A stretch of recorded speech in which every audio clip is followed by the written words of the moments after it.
Bueno, entonces el tema de hoy, un tema muy lindo, muy importante y que les va a permitir cerrar varias dudas o varias cosas que por ahí todavía no terminan de entender, es el tema de tratamiento de efluentes. Cuando estamos hablando de efluentes, en realidad estamos hablando de aquello que sacamos que no nos sirve para vender, que no nos sirve para nada. ¿Bien? Ese efluente principalmente es agua. El agua salada que separamos el petróleo, el agua salada que sale del tanque cortador, el agua salada que sale de los separadores, el agua salada que sale del tanque lavador. Toda esa agua tenemos que darle una disposición final, porque imagínense, hay pozos como les he dicho en algunas ocasiones que producen 60% petróleo, 80% petróleo y 20 agua, pero hay algunos que producen 95 o 96 o 97% de agua y el resto petróleo. Entonces, es más agua lo que producen que petróleo. Bien. Entonces, ¿qué va a pasar? Si nosotros tenemos un volumen interesante de petróleo, ese volumen interesante de petróleo salió con un volumen mucho más interesante de agua. Bien. Entonces esa agua se separa y hay que tratarla y ver qué hacemos con esa agua. Bueno, yo le voy a explicar todo lo que se hacía desde hace tiempo y lo que se hace actualmente. Bueno, ustedes ya han visto lo que les venía diciendo, que sabemos que el circuito del petróleo, ¿qué pasa? El petróleo se va a la refinería, ¿qué pasa con el gas? Se va a un gasoducto. Pero ¿qué pasa con el agua de purga? Eso es lo que vamos a ver ahora. Normalmente, fíjense, este tema es muy importante, esta diapositiva está buena. Dice, el agua es una de las sustancias más abundantes e importantes de la Tierra. Debido a su poder solvente, no solo no se encuentra Profe, como veo tal. la diapositiva. Ah, no se ve, No perdón. se ve. No, no la Ahí lo veo pongo. bien. Perdón, no, me olvidé de compartirlo. Ahora lo comparto y vuelvo desde el principio. Bueno, tratamiento de efluentes. Cuando estamos hablando de efluentes, lo que estamos hablando principalmente es de agua. ¿Por qué? Porque nosotros sabemos que del circuito de petróleo, cuando finaliza, ¿qué es lo que hacemos? Estamos entregando el petróleo a donde, a la refinería, ya sea por tanques o por unidad láctea. Después, el circuito de gas. Con el gas nosotros también sabemos que lo que pasa. El gas se trata y a em, se va a meter en un gasoducto y bueno, después irá, no sé, a una central térmica, a algún poblado, etcétera. Sin embargo, el agua que nosotros sacamos, que sacamos de los separadores, que sacamos de los tanques cortadores, de los tanques lavadores, de todos esos lugares, es un agua muy salada. Bien. Entonces, esa agua salada vamos a tener que tratarla. Bien. Y acá era lo que que les iba a leer recién. Dice, el agua es una de las sustancias más abundantes e importantes de la Tierra. Eso es más que obvio, ¿no? Eh, debido, debido a su poder solvente, no se encuentra como tal en la naturaleza, sino en forma de soluciones de diversos componentes y en distintas concentraciones. Ajá, ¿qué está diciendo? Que el agua, por más que tomemos agua dulce, no es agua que no tiene nada. Tiene sales, sales minerales, tiene sales, minerales, bien. Siempre tiene algo el agua, por más que sea potable. Y las concentraciones de las sustancias que tienen disueltas son, fíjense, el agua dulce para consumo humano son 1000 partes por millón. ¿Qué quiere decir? Que por cada millón de partes de agua hay 1000 partes de sustancias disueltas, sean sales, minerales, todo eso, ¿bien? En el agua de mar, si alguna vez se han bañado en el mar y han sentido el gusto salado de esa agua, súper salado, es de 35.000 partes por millón, es decir, que por cada 1 millón de partes de agua hay 35.000 partes de sustancias disueltas, principalmente sales.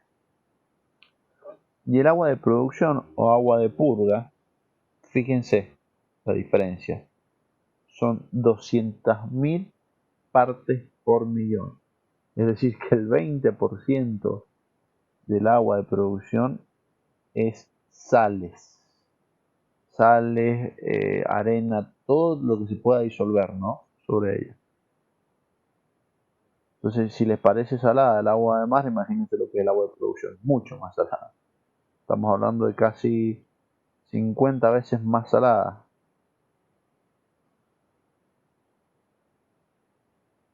Bien.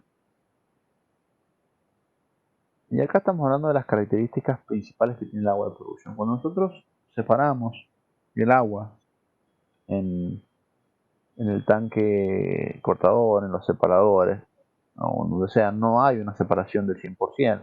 Y eso ya se los he aclarado en varias ocasiones. Sino lo que hay es es un agua que tiene, por ejemplo, materia orgánica. Cuando estamos hablando de materia orgánica, estamos hablando de bacterias. Puede tener gases disueltos, petróleo residual, algunas gotitas de petróleo que no se separaron bien del agua, sólidos en suspensión que tal vez no se ven, y todo lo que es aniones, cationes y contenidos de sales, bueno, todo lo que va disuelto también en el agua que no se ve. Bien. Aniones, Cl, cloro, SO, sulfato. No pretendo que se aprendan esto, pero que sí sepan que en el agua hay elementos que van disueltos que no se ven. Bien, sólidos en suspensión que son también micropartículas que no se ven, petróleo residual, gases y materia orgánica. Bien, bueno. Desde hace mucho tiempo se han implementado diversos métodos para tratar esta agua. Bien. Y dentro de los tratamientos que se han utilizado a lo largo de la historia, bueno, acá me dice que ya se me corta la charla, nos metemos al mismo link.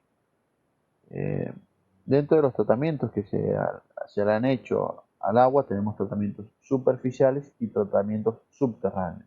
Bien, que es la disposición. La disposición quiere decir dónde la dejo esa agua. Eh, Actualmente, los tratamientos permitidos, aprobados por la Dirección de Medio Ambiente, son los tratamientos subterráneos, que ya los vamos a ver. Pero por ahí todavía en algunos países, en algunos lugares, existen algunos tratamientos superficiales, los que son permitidos, ¿no? Bueno, superficiales, ¿qué tenemos? Mira, todo esto tenemos percolación, descarga. Estos sepan que existieron y que en algún lugar pueden existir, pero no me interesa que se lo aprendan de memoria. Sin embargo, presten atención. Métodos de tratamiento superficiales: percolación, descarga en cursos de agua, piletas de evaporación, evaporación asistida. La percolación, ¿qué quiere decir? A ver si lo explica más adelante. No lo explica más adelante. No, bueno. La percolación, percolar, ¿qué quiere decir? Que uno hace una pileta en el suelo con una máquina y la llena de agua. ¿Qué pasa con esa agua? Esa agua percola, se filtra. Bien, eso es muy dañino porque si yo tengo un agua súper salada, 50 veces más salada casi que el agua de, de mar, va a provocar que se contaminen los acuíferos subterráneos de agua dulce. Bien, entonces esa es la famosa percolación. Después, descarga en cursos de agua. Esto es muy común, no solo en la industria, ahora ya no, pero antes sí, así se hacía, y estoy hablando de hace 30, 40 años, no hace mucho. Y cuando uno tenía mucha cantidad de agua salada, que no sabía dónde meterla, ¿qué hacía? La bombeaba, te la tirabas al río o algún cauce de agua. Hay muchas empresas actualmente no petroleras, industria alimenticia, y cuando hablamos de industria alimenticia estamos hablando de bodegas, estamos hablando de fábricas de conserva, bien. Todas esas industrias descargan muchas veces sus efluentes a un canal, a una acequia, a un río. Eso está mal. Se puede llegar a descargar siempre y cuando ese efluente cumpla con ciertas condiciones. Por ejemplo, tal vez que tenga un contenido máximo de sales, que no tenga ciertos contenidos químicos. Bien, todo eso está regulado, sin embargo no está controlado. Una cosa es que se regule y otra cosa es que se controle. Bien. Eh, ¿Qué diferencia hay? Bueno, regulado quiere decir que hay todo un protocolo que se debe seguir, una serie de normas establecidas en las cuales debemos decir qué es lo que se debe hacer en tal y en tal caso. Pero controlado, ¿qué quiere decir? Que realmente las industrias o personas que tienen que hacerlo de esa manera lo hagan de tal manera. Esa es la diferencia entre controlado y regulado. Actualmente está prohibido ese tipo de método, ese tratamiento, obvio que está súper prohibido, pero desde hace 30, 40 años atrás se hacía. Es más, si ustedes le consultan al profesor Marcelino, cuando le tocó trabajar, él me ha contado en varias ocasiones que lo hacían y a veces se rebalsaban las piletas y veían que el agua salía y iba cuesta abajo por el campo. Después esa agua tan salada secaba con el tiempo todas las plantas por las que se cruzaba. ¿Sí? Después otro método un poquitito más amigable, pero un poquito, eran las famosas piletas de evaporación, que también consistía en hacer una pileta en el suelo, también con una máquina, pero ahora no era solo de tierra, sino que le colocaban una membrana, un nylon, le ponían un nylon como las piletas estas que hacen para tener agua en algunas fincas. Bueno, eso es más o menos también, no es una gran cosa. O sea, hacían esa pileta, le ponían eso y dejaban que el sol hiciera su trabajo y fuera evaporando el agua. ¿Eso qué pasa? Que primero generar ese piletón ahí y después dejarlo abandonado no asegura que no existan filtraciones. Tampoco me asegura a mí que ningún animal se vaya a caer. Está grabando de nuevo. Bueno, entonces piletas de evaporación, el otro método que era como una percolación, nada más que se le colocaba un nylon, una membrana para que eso no ocurriera. Sin embargo, no era la mejor opción. Y la evaporación asistida consistía en esas piletas también de evaporación colocar aspersores, los cuales rociaban, abrían como muchas gotitas del agua y de esa manera se evaporaba más rápido. El problema seguía estando en que estaba en contacto ese agua con la flora y fauna del lugar. Bien, esto es en cuanto a métodos superficiales. Después tenemos los métodos subterráneos, que son un poco los más aceptados. Bien, que fíjense lo que dice inyección en formaciones del subsuelo. ¿Qué quiere decir esto? Quiere decir que yo tengo una capa a una profundidad determinada en la cual yo le voy a inyectar esa agua. Y obviamente esa agua hay que tratarla antes de inyectar, eso es lo que vamos a ver. Estos métodos son los más aceptados. Y tenemos dos tipos de tratamiento subterráneo. Pozo sumidero y recuperación secundaria o pozos inyectores. En realidad los dos son pozos inyectores, nada más que cuando se inyecta en una capa cualquiera es sumidero y cuando se inyecta en una capa que tiene petróleo se considera recuperación secundaria. El tema del pozo sumidero cada vez se está extinguiendo más. ¿Por qué? Porque no se hace un estudio correcto de dónde voy a inyectar el agua. Imagínense que yo tengo muchas capas, muchas capas. Y hacen un pozo inyector, un pozo sumidero, y sin darle mucha importancia agarran y lo que hacen es inyectar agua en una capa e inyectan. Nunca revisan nada, no llevan un control. Esa capa no sabemos si puede estar en contacto con otras capas como un acuífero o generar deformaciones, porque las capas por ahí se hinchan de tanta agua que se inyecta. Entonces esto se está cada vez limitando más, dándole principal preponderancia a la recuperación secundaria. Entonces es un tema importante a tener en cuenta, que si bien todavía existen varios pozos mineros, con el tiempo van a ir desapareciendo. Bien, porque no se puede controlar. En cambio, si yo inyecto agua en una capa que sé que tenía petróleo, y yo sé que en un pozo estoy inyectando y en otro estoy sacando petróleo, y bueno, esa agua la estoy metiendo de donde la he sacado. Bien, no estoy haciendo nada raro, solamente estoy inyectando el agua de donde la saqué. Si la saqué de como es agua de producción, la saqué de ese pozo y bueno, y la meto en la misma capa, pero con otro pozo, bien. Otra cosa a tener en cuenta es que yo no voy a perforar un pozo para hacer un pozo inyector. No tiene sentido. Normalmente los pozos inyectores son pozos que en algún momento fueron pozos productores. Bien, fueron pozos productores, la producción empezó a caer, y ya dejó de producir y luego lo convirtieron a un pozo inyector. ¿Recuerdan cuando hablamos de gas lift que les explicaba lo de los mandriles, las válvulas, los paques? Bueno, que hablamos un poquito de los pozos inyectores. Bueno, eso era lo que les quería traer ahora a colación para que se acuerden. Bueno, acá hablamos un poquito más de los pozos sumideros, qué es lo que se debería tener en cuenta. Se debería tener en cuenta un estudio geológico, bien, la capa, el espesor, toda la extensión que tenga, si hay mucha continuidad o no, la composición de agua de esa capa. ¿Por qué? Porque yo no puedo meter cualquier agua, mezclar un agua con la otra, porque estas aguas son de profundidades, pueden tener ciertos contenidos y cuando yo la mezclo con otra agua se generan sarros, se generan carbonatos que me generan taponamiento.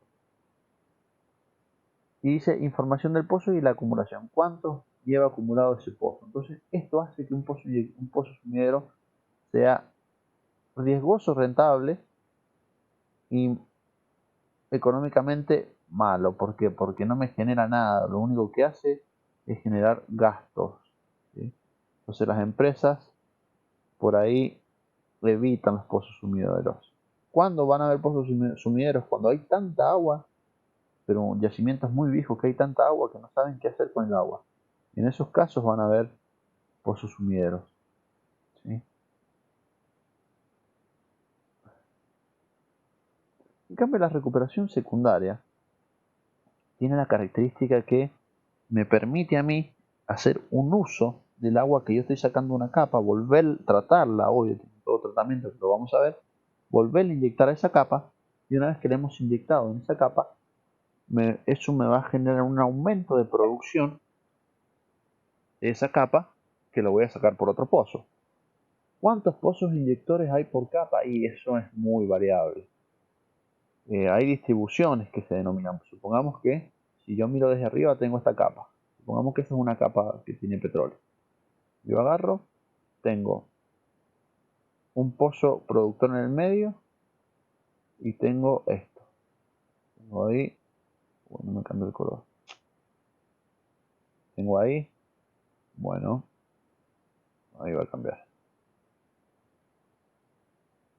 Tengo un pozo inyector ahí, otro ahí, otro ahí, otro ahí. Pues tengo otro acá, bien. Siempre se utilizan pozos que ya están perforados.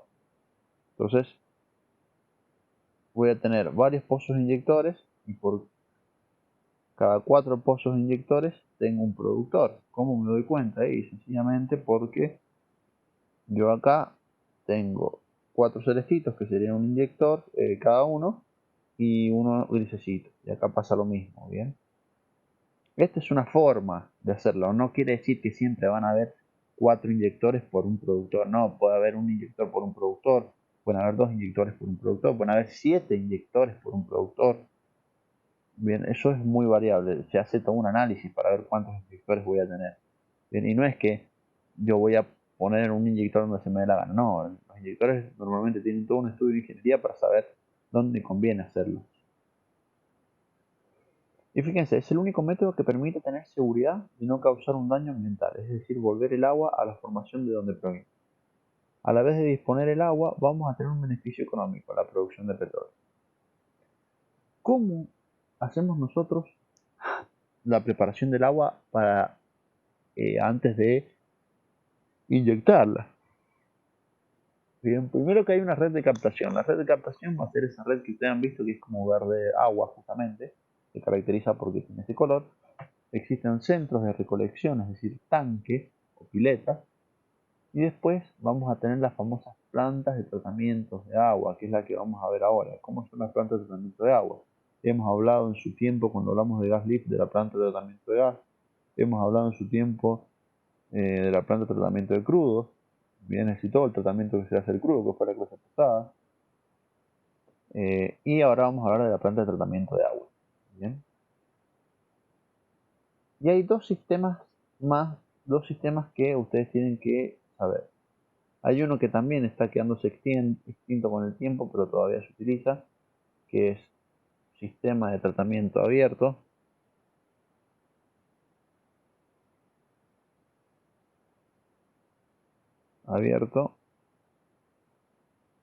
Y sistema de tratamiento cerrado. Antiguamente el más utilizado era el sistema abierto, ahora ya se está tendiendo más a un sistema cerrado porque ambientalmente es más amigable. Y el que vamos a empezar a hablar ahora es el sistema abierto. La pileta API corresponde al sistema abierto.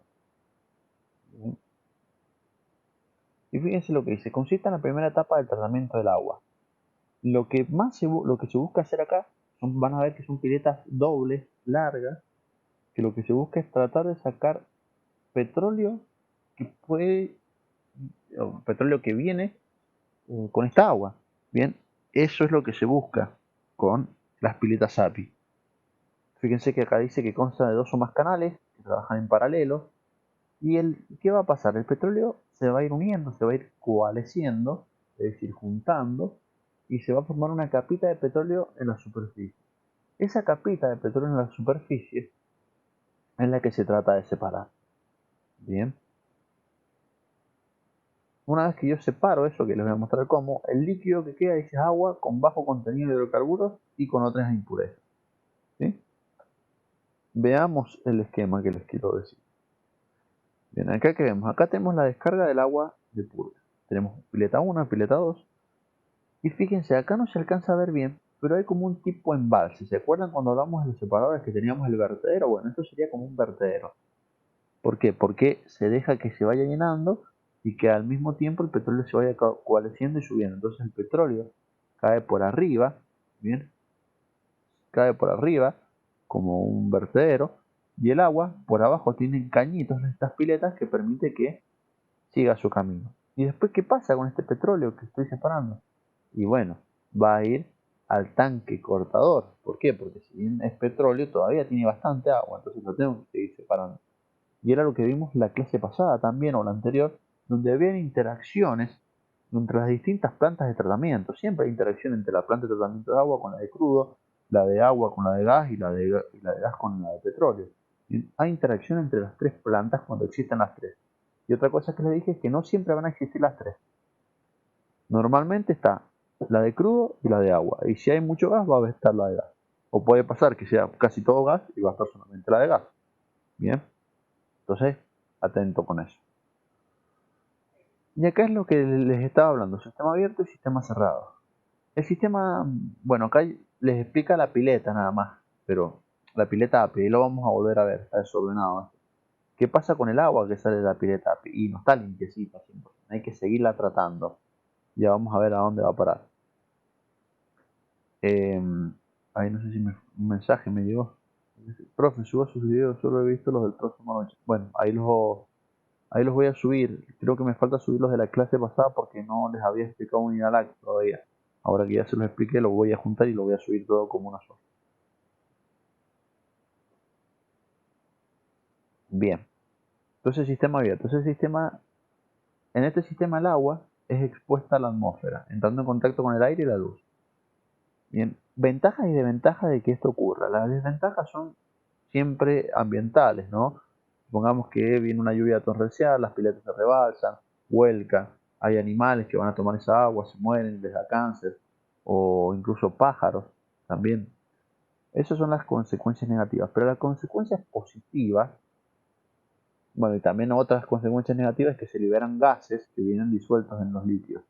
Y otra consecuencia, pero que es positiva, es que hay bacterias que en presencia de oxígeno, de aire, se mueren. ¿Bien? Entonces esa es una ventaja del sistema abierto. Vamos al sistema cerrado. Bien, fíjense lo que dice acá. En este sistema el agua nunca entra en contacto con la atmósfera.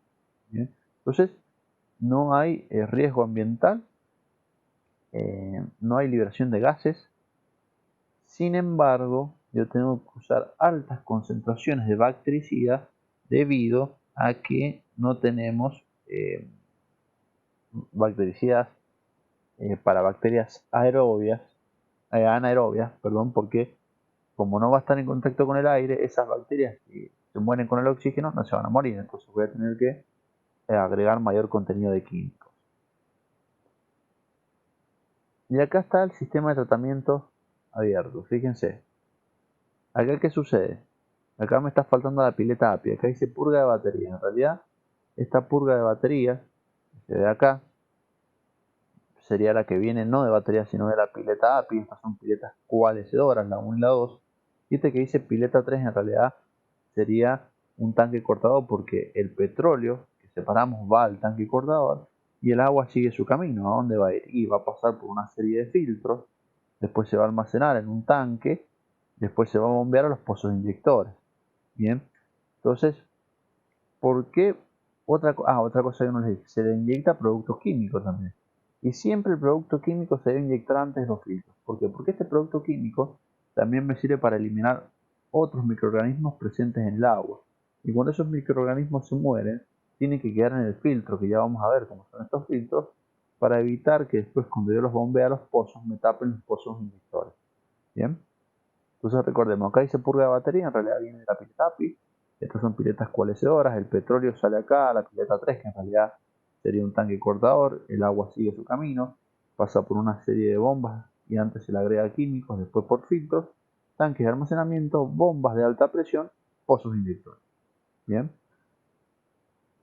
inyectores ya sean tanto del tipo sumideros o pozos inyectores para recuperación secundaria.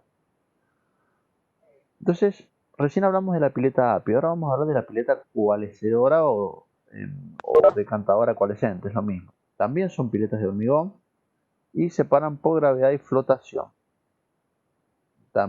Siguen sacando petróleo todavía, se ocupan dos tipos de piletas.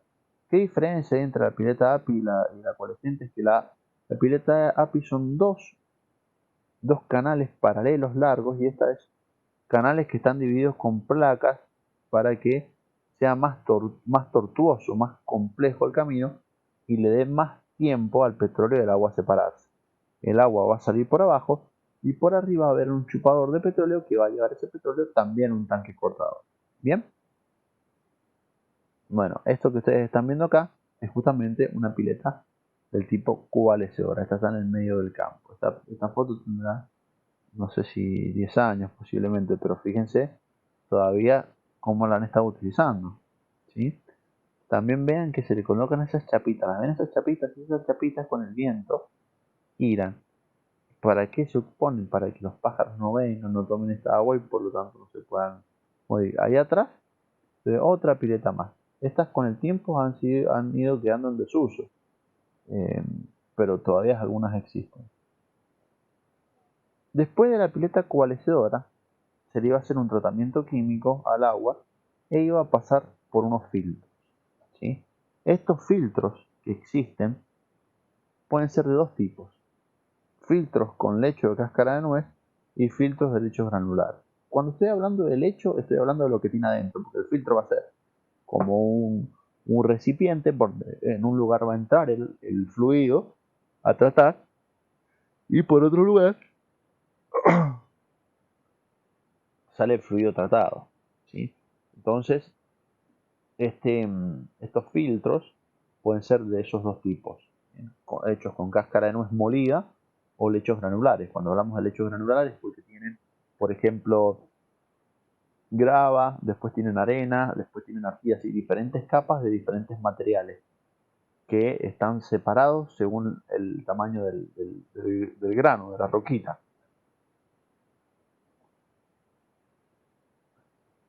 Fíjense, acá se ven los filtros. ¿Sí?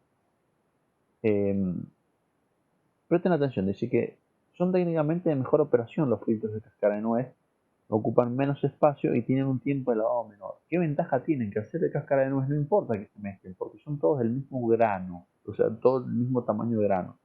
¿Ven? ¿Ven lo que son estos filtritos? por un lugar va a entrar el agua a tratar y por el otro va a salir el agua filtrada. Siempre como mínimo hay dos filtros en conjunto. ¿Por qué hay dos filtros en conjunto? Porque mientras uno está filtrando, el otro se está regenerando. ¿Qué quiere decir regenerar? Los filtros, como a ustedes les habrá pasado incluso cuando hacen café, llega un momento que se empiezan a tapar. Se tapan, se tapan, se tapan. Entonces, ¿qué es lo que hay? Hay que regenerarlo, hay que limpiarlo. Pero yo no puedo dejar fuera de servicio todos los filtros y ponerme a limpiarlo, no. Entonces, mientras uno está trabajando, el otro se está regenerando, se está limpiando. Esto se hace tanto para los filtros de cáscara de nuez como para los filtros de lecho granular que vamos a dar. Fíjense cómo se compone este tipo de filtro de cáscara de nuez, pues es con 80% de cáscara de nuez molida y 20% de avellana molida. Bien. ¿Sí? Acá les dice cómo es la regeneración. Esto no es tan importante, pero solo les dice qué es lo que hacen. Le inyectan agua con agua limpia ahora, en el sentido contrario. Bien, fluidizan, que quiere decir que lo dejan casi lleno. Después lo hacen varias veces y van descargando y van limpiándolo de esa manera. Y después los filtros de lecho granular. Bien. Los filtros de lecho granular, en este caso, fíjense todas las entradas que tienen estos filtros. Y los otros también tienen las mismas entradas. Hay un caño, dos, tres, cuatro caños. ¿Por qué hay cuatro caños? Porque, por ejemplo, el agua viene por acá, el agua sucia. Entra por acá abajo, empieza a pasar, a pasar, a pasar, a pasar, a pasar, a pasar. Y luego se agarra y se filtra y se va limpiecita. ¿Bien? Normalmente se inyecta por arriba y sale por abajo. Y después vemos otros caños que se ven acá. Bien, que estos caños es para las famosas regeneraciones, es decir, mientras algún filtro está funcionando, estoy limpiando el otro. No es que todo el tiempo se está limpiando y se está filtrando, no. Hay un momento que si un filtro te puede durar, dependiendo de qué tan sucio venga el agua, capaz que te dura un mes, 2 meses. Entonces, hay un mes que está trabajando un filtro y el otro se está regenerando, y así. ¿Bien? Acá se ve mejor cómo son internamente, fíjense. Dice antracita, es como decir, no sé, RIP. Arena fina, arena gruesa, base de concreto. Esto es uno de los tantos que pueden existir, ¿no? Acá está cómo es que lo limpian al filtro. Primero, una vez que se ha dejado de usar, se va a agregar agua. Bien, después se saca toda esa agua, agua limpia. Después se agrega aire de abajo hacia arriba. Bien, se mantiene ahí un tiempo ese aire. Se mantiene. Y después, una vez que ya medianamente se ha limpiado, el aire se va a ir bajando la presión lentamente, de tal manera que se van a ir depositando los sedimentos de menor tamaño, o sea, de mayor peso a menor peso. Bien. Después se le vuelve a hacer un preflujo, es decir, ahora estábamos haciendo un flujo de aire de abajo hacia arriba, ahora un preflujo de arriba hacia abajo. ¿Sí?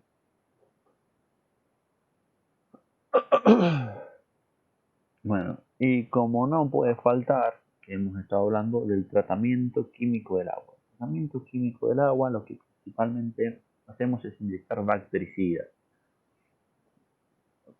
Bactericidas anticorrosivos y ablandadores. ¿Por qué bactericidas? Porque hay organismos que yo quiero eliminar, que me producen corrosión también, o son dañinos, o me producen obturamiento en los punzados, en los pozos inyectores. Oxígeno. El oxígeno me genera óxido y otros gases que pueden producir corrosión. Entonces tengo que agregar secuestrante de oxígeno.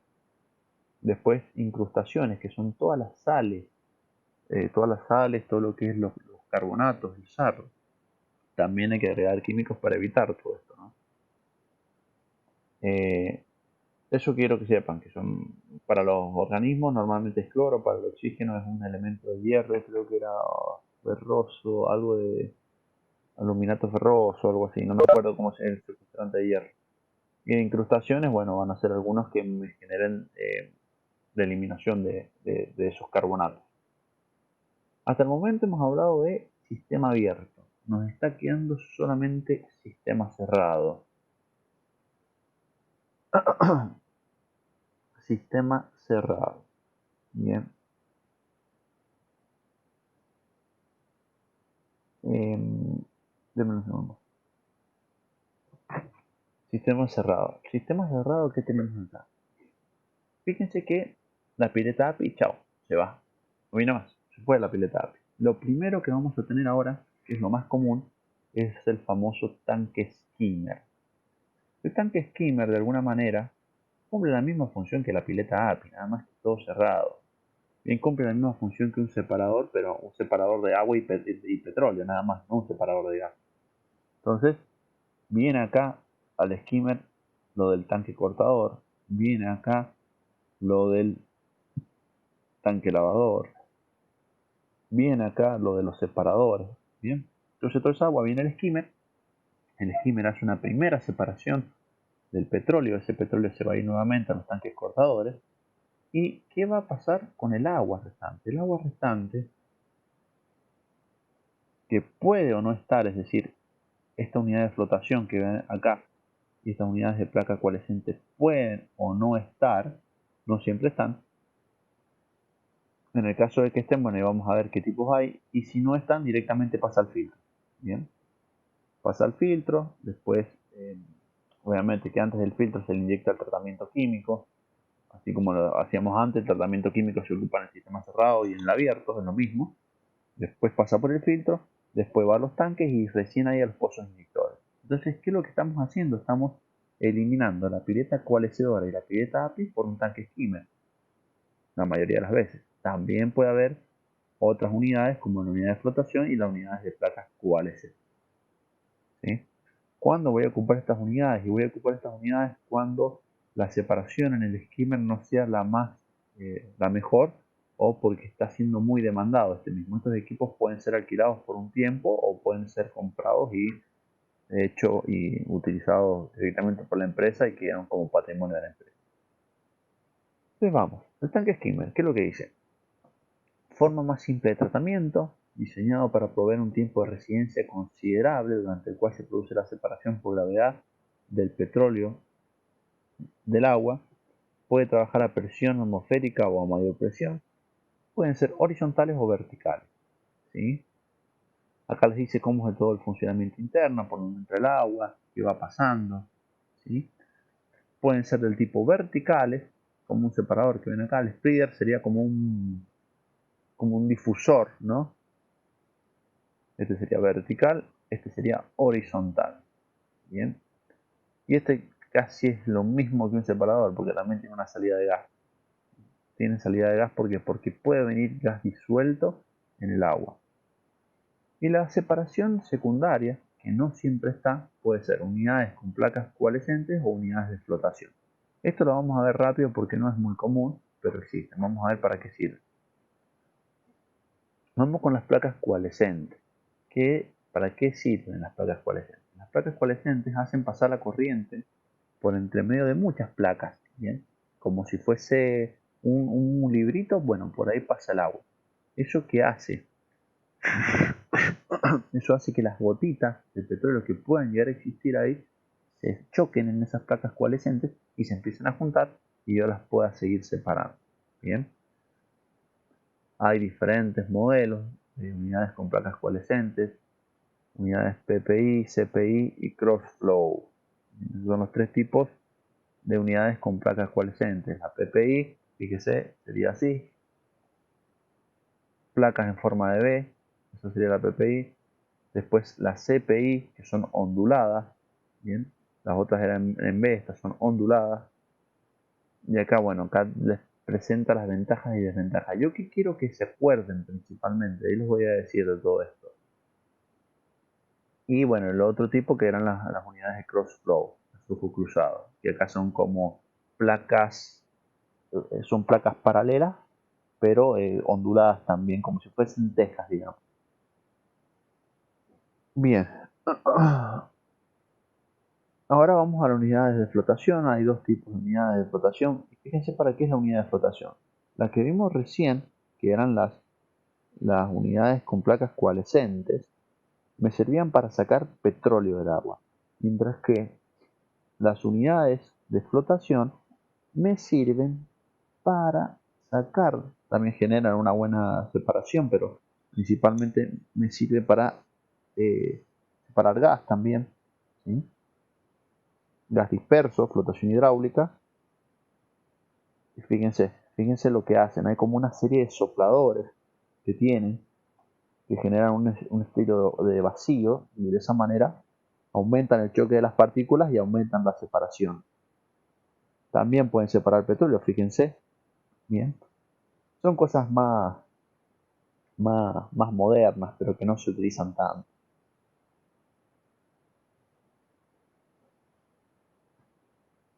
Bueno, uy, se nos fue la unidad. Bueno, también tenemos la unidad de gas disuelto.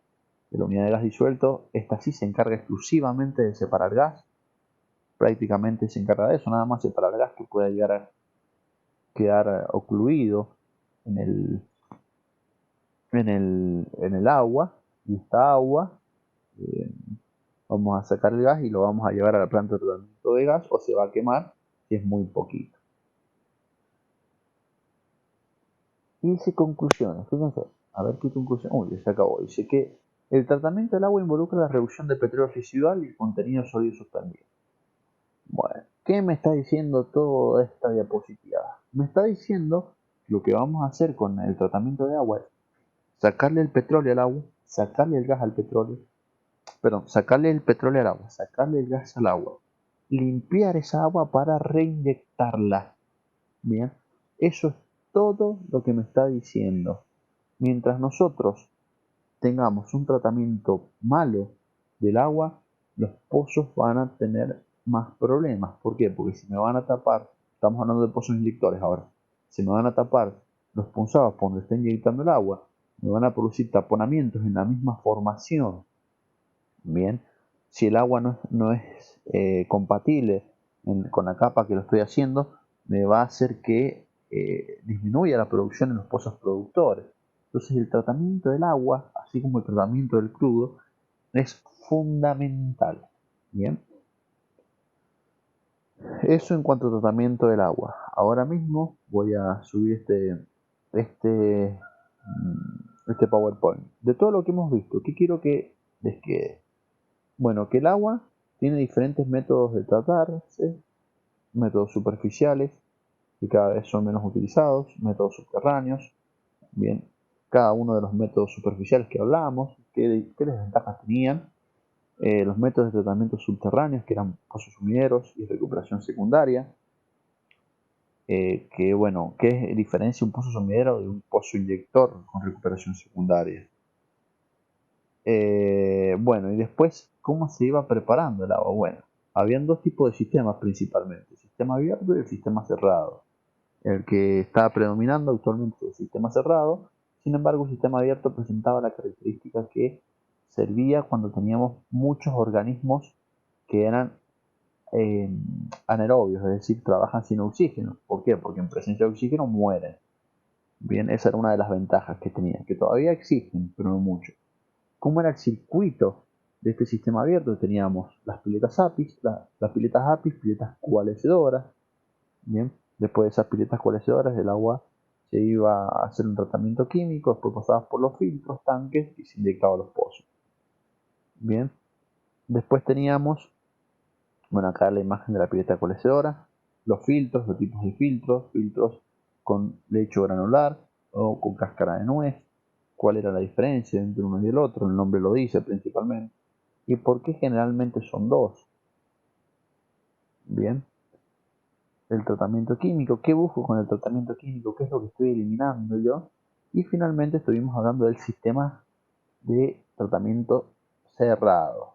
Este sistema de tratamiento cerrado que teníamos el skimmer, que era cumplía la función de la pileta API y la coalescedora, nada más que cerrado, y después podríamos o no tener unidades de flotación y unidades de placas coalescentes. ¿Sí? Unidades de flotación para separar gas petróleo del agua, unidades de placas coalescentes para separar petróleo, y luego vamos a tener el tratamiento químico y los filtros. Luego de esos filtros, los tanques pulmones y finalmente los pozos inyectores. Bueno, acá hay la clasificación. A mí lo que me gusta que se acuerden es este esquema. Este esquema y para qué sirve cada una de esas cosas. Así de sencillo, no más complejo que eso, porque si no es mucho lo que tienen que estudiar. Bueno, ¿alguna duda les ha quedado? ¿Cómo estamos? ¿Estamos bien? ¿Estamos vivos del otro lado? Ahí voy a leer, dice, profe, suba las clases suyas que las necesito reposar, por favor. Sí. Ahora la voy a subir, Carmelito, no se preocupe. ¿Cómo estamos, Quique? ¿Bien? Joder, Quique siempre anda bien. Envidia le tenemos, Quique. Menos mal que es hincha de River usted.